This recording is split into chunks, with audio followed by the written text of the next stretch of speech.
when I got into comedy at 27, I had a turnback moment, man. It was the day I was gonna quit. Because I had had enough, man. I was living in this car for 3 years, man. I ain't got no money. And I was gonna call my mom and dad and ask them, could I come home and just stay in the attic for about 4 months till I find a job. My father told me, you can't come back home. Once you leave my daddy's house, you got to figure it out. So I knew it was gonna be hard, but they had put an answering machine in the attic for me.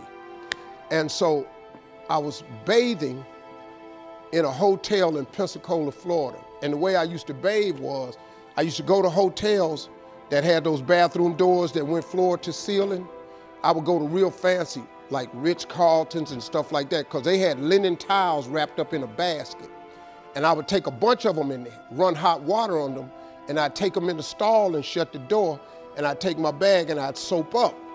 Then I would wait till the coast was clear, and I'd run out and get a bunch of more rags and soak them up and come out and wipe it off. Then I'd stand there and dry, put my clothes back on. That's how I bathed every other day, man. And so I was in there one time, and they had a convention in town. And when I got all the stuff, I soaped up. This convention let out, and men was just coming in the bathroom, and I couldn't go out, so I couldn't get the soap off. So I let the toilet seat down, and I'm sitting there, man. I just started crying. I said, man, I can't take this no more. I'm finna quit. I'm gonna go call my daddy, just ask him, can I come home, man? I can't do this no more. So before I called him, I called the answer machine, and I got a message.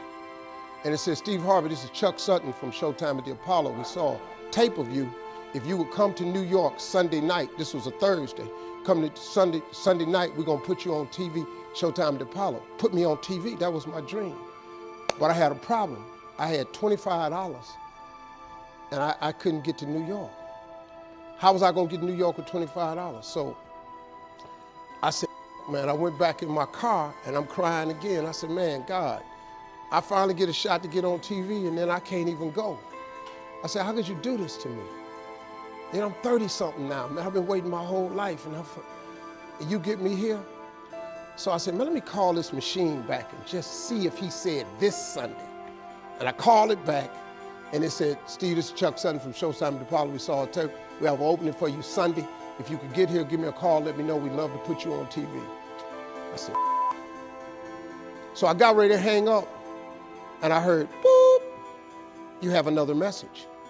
And I punched in the code, and the message says, Steve Harvey, this is Tom Sobel from the Comedy Caravan.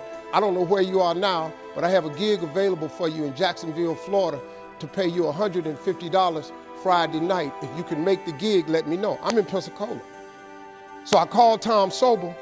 He sends me to this gig to make $150. I go the next night, I make the $150, but I was so funny, the club owner said, if you stay the next night, I'll pay you another $150. I got $300. I called Chuck Sutton back at the Apollo and said, hey man, I just got this message. If you still got room for me in New York, I'll do it. He said, yeah, come on. So I went to Eastern Airlines, bought a round trip ticket for $99 from Jacksonville, Florida to New York, performed on Showtime at the Apollo, wrote the joke that made me famous. Mike Tyson hit this fighter, Mitch Green, in the eye, and his eye started talking. And I wrote that on the way to New York. Got a standing ovation on the Apollo. I have been on television ever since that night right there.